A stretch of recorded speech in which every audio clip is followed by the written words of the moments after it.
Mais uma vez, obrigado pela sua audiência, Jornal Jovem Pan para todo o Brasil. Em meio à queda de braço entre o governo e o Congresso Nacional, o Supremo fará uma mediação de conflito no dia 15 de julho. Por enquanto, os decretos do IOF estão suspensos. Nosso entrevistado agora é o analista político e historiador Vitor Misiato. Tudo bem, Vitor? Mais uma vez, muito obrigado por estar aqui conosco na Jovem Pan. Bem-vindo e boa noite. Boa noite, Thiago. Prazer é meu. Prazer é nosso. Bom, o que nós vimos essa semana foi o Supremo tomando a palavra, porque não só o governo, mas também outros partidos já tinham judicializado a questão do IOF, mas o Supremo parou o jogo e disse que vai fazer uma mediação no próximo dia 15. De que maneira essa mediação, primeiro, tira um pouco o foco da questão do Supremo e, em segundo lugar, tenta forçar os dois poderes a se conversar, porque a relação é talvez uma das mais difíceis de todos os tempos, não é?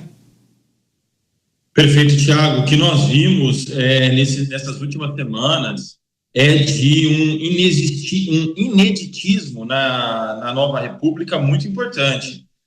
Tanto o Congresso derrubando um decreto presidencial, quanto também essa participação proativa do STF em priorizar o preceito da harmonia entre os poderes em um ambiente completamente desarmônico.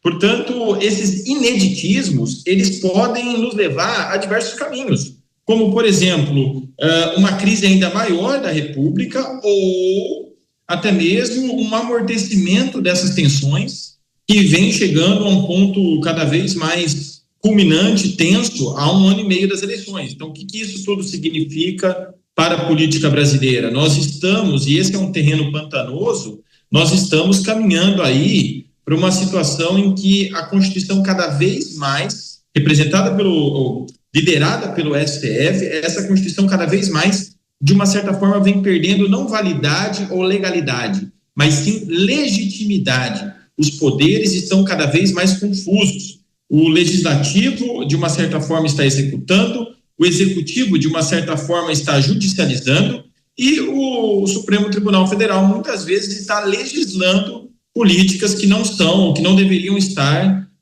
dentro da sua prerrogativa. A palavra para a nossa comentarista Priscila Silveira faz a próxima pergunta aqui no Jornal Jovem Pan. Priscila.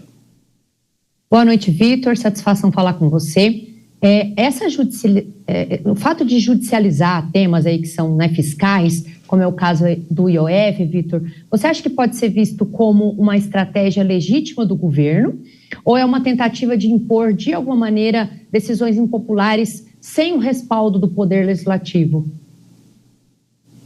Boa noite, Priscila. Eu vejo da seguinte forma, é uma tentativa arriscada, ao mesmo tempo uma tentativa, um ultimato do governo em se fazer presente na política brasileira.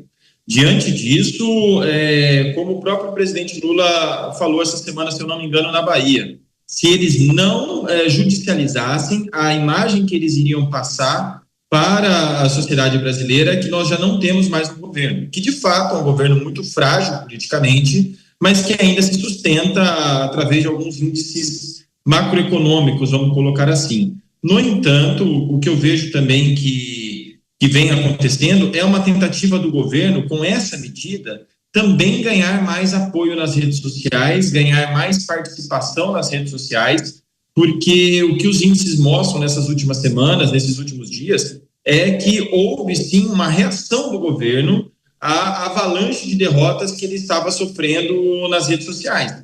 E nesses últimos 2, 3 dias, o governo conseguiu, pelo menos, mostrar uma reação a partir dessas medidas, né? Então, essa guerra de narrativas cada vez mais importante nas redes sociais também balizou muito essa judicialização do decreto do IOF. Vitor, para você, claro que a gente não tem condição de saber qual vai ser o resultado dessa mediação, mas, de uma certa maneira, o governo talvez pode ser o elo mais frágil, porque o Congresso Nacional faz as pressões e talvez o presidente da Câmara já está falando de redução de emendas. Claro que, na prática, a coisa pode ser muito diferente, mas, para você, existe alguma saída nesse momento ou ainda tudo indefinido? Olha, Thiago, boa pergunta. Eu vejo que essa indefinição corroboro com a sua visão, com essa perspectiva, na verdade, né, de que a derrubada do decreto mostra uma fragilidade presidencial muito grande. No entanto, essa legitimidade ainda enquanto poder executivo, ela pode possibilitar uma sobrevivência do governo Lula frente a tais situações políticas. No entanto, eu vejo que isso vai deteriorar cada vez mais, mesmo com uma reeleição, a capacidade política desse governo estabelecer projetos.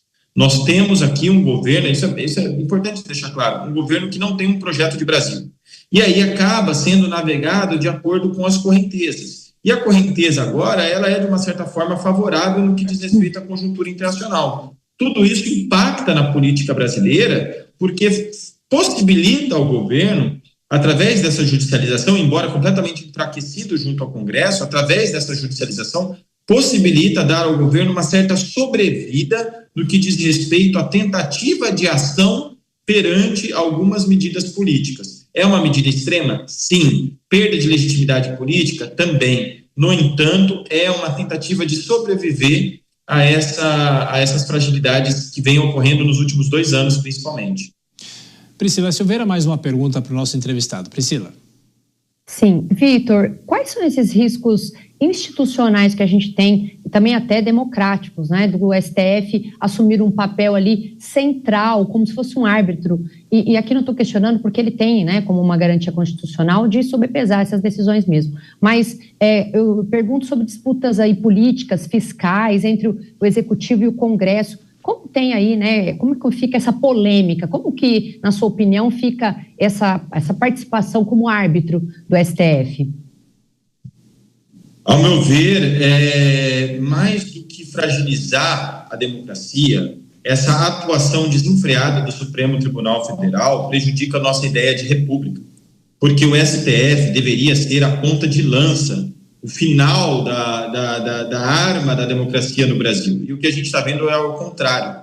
Diante disso, cada vez mais com o STF muito politizado, e o próprio ex-ministros do STF vem enfatizando muito isso, sem um Supremo Tribunal Federal que passe a imagem, é lógico que a neutralidade é impossível, mas que passe a imagem de uma busca pela neutralidade, não é isso que acontece. Sem essa imagem, a nossa democracia, e mais do que isso, a nossa república, ela não necessariamente fica apenas incompleta, ela fica fragilizada, ela fica débil. E isso faz com que as políticas aqui no Brasil percam a ideia de um projeto, de um caminho para o futuro, porque nós ficamos totalmente dispersos diante dessas, eu não vou dizer inconstitucionalidades, nós ficamos dispersos em relação a essas legitimidades dessas instituições, desses 3 poderes. Ou seja, o Poder Executivo, ele não está executando, o Supremo Tribunal Federal hoje é o 2º Poder Legislativo do Brasil, e o próprio Poder Legislativo também não faz a sua função de atuar frente a esse equilíbrio, né? Lembrando que o prédio do Poder Legislativo está no centro de Brasília. Portanto, a população brasileira ela fica um pouco a ver navios em termos de projeto de nação, com esses 3 poderes cada vez mais em desarmonia, embora o ministro Alexandre de Moraes tenha dito que a busca por essa audiência seja trazer de volta essa perspectiva da harmonia na nossa Constituição. Ô Vitor, você citou o Legislativo, né? Eu queria te perguntar uma leitura que foi feita muito nessa semana, nessa questão de aumento de impostos, é que o Congresso Nacional interpela o Executivo, só que ao mesmo tempo acaba promovendo um aumento de vagas, no caso da Câmara dos Deputados, de 513 para 531, só inverter os 2 últimos números, né, para esse aumento de vagas na Câmara. De que forma há uma inconsistência no discurso do Legislativo aqui em Brasília? Isso é algo que conseguiram estabelecer bem essa imagem de um Legislativo cada vez mais contraproducente ao controle de gastos. Você abordou muito bem esse aumento dos deputados. Eu somaria também as desenfreadas emendas parlamentares que vêm cada vez mais aumentando ano a ano, fazendo com que de 10 nós passamos a ter agora uns 50 bilhões de reais só em emendas parlamentares, né? Então, tudo isso fragiliza demais a compreensão da população de que os três poderes, né, e aí a gente também pode falar do Poder Judiciário, que não para de gastar, de aumentar salário, isso é uma correnteza, né? Os arroubos do Poder Judiciário. E isso é o que a gente está vendo em Lisboa, nada mais é também do que, de novo, isso que acontece dos gastos, da falta de republicanismo, porque nós estamos pagando a ida para congressos particulares dos ministros. Tudo isso mostra para o povo brasileiro que não há responsabilidade fiscal por parte do Poder Legislativo, com certeza, e também por parte dos outros poderes. E essa irresponsabilidade fiscal vai cair nos nossos bolsos, provavelmente a partir de 2027, como o próprio governo apontou no seu relatório orçamentário de 2027. Vitor Misiato, analista político, muito obrigado mais uma vez pela participação aqui na Jovem Pan. Um excelente fim de semana e volte mais vezes. Um abraço. Um ótimo, grande abraço.